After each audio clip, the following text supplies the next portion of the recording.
Bharatiya Janata party गुंडा और आतंकी पार्टी है, ये है, उसमें कोई वो संदेह नहीं है। ये हमेशा जब सत्ता में आती है तो दंगा करवाती है। अभी पुलवामा करवाई थी, फिर 2024 के पहले कोई दंगा करवाएगी, उसके बाद ईवीएम बदलवा करके चुनाव जीत लेगी। नहीं बंद होना चाहिए। जनता को ये लोग गुलाम बनाए हैं, गुलाम। पंचायत में भी अभी तक अंग्रेजों के गुलाम थे, फिर वही गुलामी है। ये बहुत ईमानदार, बहुत राजा हरिश्चंद्र हैं, तो ईवीएम बंद करके अगर ईवीएम बंद अपने माई बाप के असिल हैं तो ईवीएम बंद करवा चुनाव करवा ले। रुकिए, ईवीएम की बात रही, विपक्ष छोड़ दीजिए। जब भारतीय जनता पार्टी विपक्ष में थी तो वो सुप्रीम कोर्ट तक पहुंच गया था ईवीएम को लेकर के। अभी हाल ही में 5 विधानसभा के जो नतीजे हैं, बीजेपी प्रचंड जीत हासिल की है, लेकिन अभी से विधायक इनके शपथ नहीं लिए हैं, फिर भी वो लोग गुंडागर्दी दिखा रहे हैं। इस पे क्या कहेंगे? बालमुकुंद की बात करें, भारतीय जनता पार्टी गुंडा और आतंकी पार्टी है, ये है, उसमें कोई वो संदेह नहीं है। ये हमेशा जब सत्ता में आती है तो दंगा करवाती है। अभी पुलवामा करवाई थी, फिर 2024 के पहले कोई दंगा करवाएगी, उसके बाद ईवीएम बदलवा करके चुनाव जीत लेगी। आपको क्या लगता है ईवीएम की गड़बड़ी है? बिल्कुल 110% अगर हिम्मत है भारतीय जनता पार्टी का तो ईवीएम बंद करवा के चुनाव करवा ले। ईवीएम बंद करवा के चुनाव करवा ले, उसके बाद जब तुम आ रहे हो, तुमको जनता बहुत चाह रही, प्यार कर रही है, तो डर क्यों रहे हो? तब बिल्ली जैसा डर क्यों रहे हो आप शेर जैसा दहाड़ो ना। 56 इंच का सीना है। जनता कह रही थी ईवीएम बंद करवाओ और चुनाव लड़ लो, लेकिन ऐसा करोगे नहीं, क्योंकि तुम्हारी जान जो है वो ईवीएम में है। जनता नहीं कह रही है, सिर्फ भ्रष्टाचारी कह रहे हैं, जो सत्ता से बेदखल हो गए वो कह रहे हैं। जनता तो इत्मीनान से जो वोट दे ही रही है, और जनता फिर देगी। जो तुमने जनता के साथ किया, जो बोया है वही भैया काटोगे, अब काटते रहो। सन 47 तक जीवन नहीं बंद होना चाहिए। जनता को ये लोग गुलाम बनाए हैं, गुलाम। पंचायत में भी अभी तक अंग्रेजों के गुलाम थे, फिर वही गुलामी है। पंचायत के चुनाव हुए उससे, आजीवन रहना और चाहिए। नगर निगम ईवीएम आजीवन रहेगा। वैसे ही लोग जनता ने आईना दिखा दिया है। अभी नगर पंचायत का चुनाव हुआ है, कितने सीट जीते हैं बता दें हमको? तुमको जनता बताए राज्यों में सफाया कर दिया है। 2024 के चुनाव में ईवीएम नहीं होगा। सरकार थी, जनता कहेगी ईवीएम हटाओ, देश बचाओ, लोकतंत्र बचाओ। नेता को कहो ना कि जाके धरने पे बैठे, सब चालू होगा। पकौड़ा चल रहा है, मैडम, घूम रहा है। अगर तुमको इतना आपत्ति है, 4 राज्यों में बेईमानी करके आप दिखा दिए हो, इसलिए कैसे जीत गए? मिजोरम कैसे जीत गए बता दीजिए। 2024 के चुनाव में लिए मैडम संसद में बैठे अपने लिए जनता मूड बना चुकी है। कांग्रेस मुक्त भारत बनाने जा रही है 2024 में, देख लीजिएगा। मैं आपके चैनल के माध्यम से कहना चाहता हूँ, मैडम इनको अगर आपकी सरकार इतना ही करती है तो अभी जो मिड डे मील मिलता है उसमें कीड़े मकोड़े क्यों निकलते हैं? निकले समाजवादी पत्रकार जो नहीं, समाजवादी पार्टी ने न्यूज़पेपर में निकला है, पत्रकार दिखाया है न्यूज, उसको जेल में है। आज मिड डे मील वाला जो दिखाया है, कीड़ा और नमक और रोटी दिए हैं खाने को, उसको जेल में कर दिए। उत्तर प्रदेश का है कारण। ये तो खुलेआम गुंडागर्दी है। अच्छा, ये बताइए, मीडिया वाले बोलते हैं कि क्रिकेट वालों को स्टेडियम वाले ने 18 करोड़ रुपया दिया, तो कोई मान होगा इसका?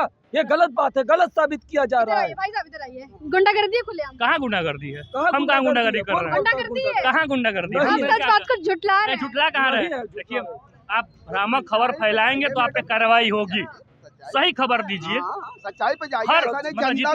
जितनी भी योजनाएं हैं डायरेक्ट हर जनता को मिल रही है। कितने अपराध हो रहे हैं? हम कह रहे हैं अपराध बताइए, अपराध। ये बहुत ईमानदार, बहुत राजा हरिश्चंद्र हैं, तो ईवीएम बंद करके अगर ईवीएम बंद अपने माई बाप के असिल हैं तो ईवीएम बंद करवा चुनाव करवा ले।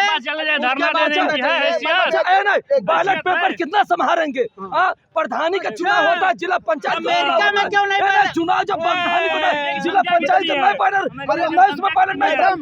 अच्छा आप बताइए, ईवीएम में सच में गड़बड़ है? तेलंगाना में सरकार की बनी, वो जान करके बनवाया गया है, बनी नहीं है सरकार, वो बनवाया गया है जान करके। ठीक है, 2007 में बहन जी की सरकार बन गई तब ईवीएम सही रही, 2012 में अखिलेश जी हो गए तब ईवीएम सही रही, और घोसी में जीत गए तब ईवीएम सही रही, कर्नाटक जीत गए तब ईवीएम सही रही, हिमाचल जीत गए तब ईवीएम सही रही। अब भारतीय जनता पार्टी ने जनता ने उनको समर्थन दिया, अब ईवीएम खराब हो गई, ईवीएम हटा दो। अरे यार क्या नाटक कर रहे हो जनता के साथ? जनता तुमको इतना करारा जवाब देगी 2024 में, तुम कहीं के नहीं रहोगे। भाजपा सरकार कहती है कि जब हम जीतते हैं तो ईवीएम पे सवाल खड़ा हो जाता है। हम कहते हैं बहुत राजा हरिश्चंद्र है भारतीय जनता पार्टी वाले, तो ईवीएम बंद करवा के एक चुनाव करा ले। ईवीएम की जननी कांग्रेस पार्टी है, आप इनको भी पता होना चाहिए, ठीक है? कांग्रेस पार्टी है ईवीएम की जननी। से चुनाव नहीं होता, तुम क्यों करवा रहे हो? जहाँ पे और हम चुनाव आयोग पे ईवीएम बनी है, जब वो देश चुनाव नहीं करवा रहा है ईवीएम से, तो आप क्यों करवा रहे हो? भाई हम आजीवन चुनाव कराएंगे, हम आजीवन ईवीएम से चुनाव कराएंगे। सब जगह थूथू हो रही है। मध्य एशिया में और पूर्व एशिया में 77 हमारी फार्मा कंपनी है जो जेनरिक दवाई बनाती हैं, वो सिर्फ नकली पाए गए हैं। उसमें 150 लोगों की मौत हुई, परसों का रिपोर्ट है। और 233 में 77 फार्मा कंपनी ऐसी थी जो ख़राब दवा बना रही थी, नकली दवा बना रही थी, जिसको अमेरिका ने रिजेक्ट किया। मध्य एशिया और अफ्रीका के बच्चे सिर्फ पी के सरकार ने बैन किया उसको, अभी गवर्नमेंट मोदी जी बैन कर दिया। ये खत्म कीजिए, ये काम बताइए। किसका काम बताऊं? मैं किसी का फेवर नहीं करता हूँ। हम तो जनता है, पत्रकार हूँ मैं सवाल करूंगा और मैं उनसे सवाल करूंगा जो पद में है, जो सरकार है।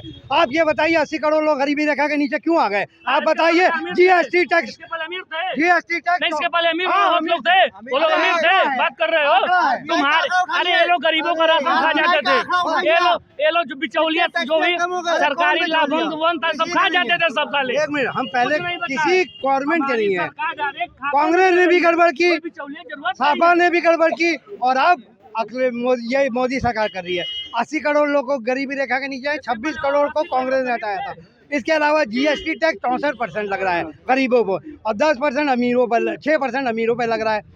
आप 32 लाख करोड़ एक्साइज ड्यूटी के नाम से ले लिए, 16 बार बढ़ाएं। जो 3.5 रुपये डीजल था उसको बढ़ा के 31 रुपये कर दिए, और जो 8.5 रुपये पेट्रोल था उसको बढ़ा के 32 रुपये कर दिए। आपने 100 लाख करोड़ कर्ज ले लिया देश पे, जो 55 लाख करोड़ 70 साल में लिया गया था उसको बढ़ा के 100 लाख करोड़ कर्ज ले लिया। आपने ये कर्ज क्या किया, आप जनता को बताएं। आपने ना गरीबी सही की, ना बेरोजगारी। हम दूसरे नंबर पे आते हैं। 15-24 साल के जो छात्र हैं वो इटली के बाद भारत के दूसरे नंबर पे आते हैं बेरोजगार पे। आपने ना बेरोजगार पे काम किया। महिलाओं में NCW का आंकड़ा है, ये 31,000 महिलाओं के FIR दर्ज हुई हैं, जो 8 साल में सबसे अधिक थे। आप बताइए क्यों किया? भैया चले गए, वो जाएंगे क्योंकि आम जनता की अब बात होने लगी।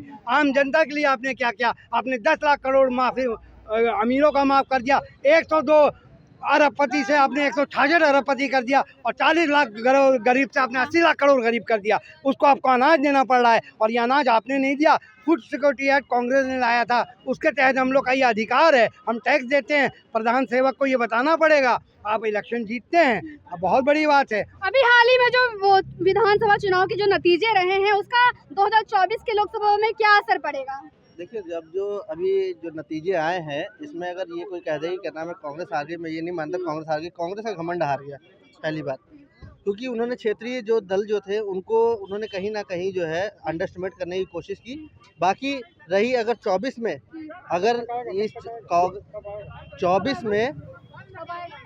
24 में जो है कांग्रेस को अपना बड़ा दल दिखाना पड़ेगा, क्योंकि वो बड़ी पार्टी है और उसको बड़ा दिल दिखाना पड़ेगा। और छोटे राज्य जो छत्रप हैं, हर राज्य में छोटे छोटे छत्रप हैं या क्षेत्रीय पार्टी। अच्छा, आपके हिसाब से ईवीएम बंद होना चाहिए कि नहीं? देखिए ईवीएम, क्योंकि विपक्षी पार्टी हमेशा वो सवाल उठा रही है कि ईवीएम को बंद होना चाहिए।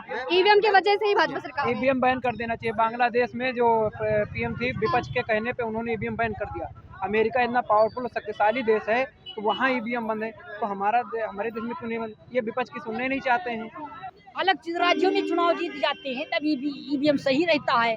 जब चुनाव अचानक हारने लगते हैं राज्य से लेके नगर निगम तक, नगर निगम में तो हमारे बैलेट पेपर से ये क्यों हार गए? कि इसका जवाब ये दे। सौरभ पंडित जी कहाँ बैलेट पेपर में हो गया था?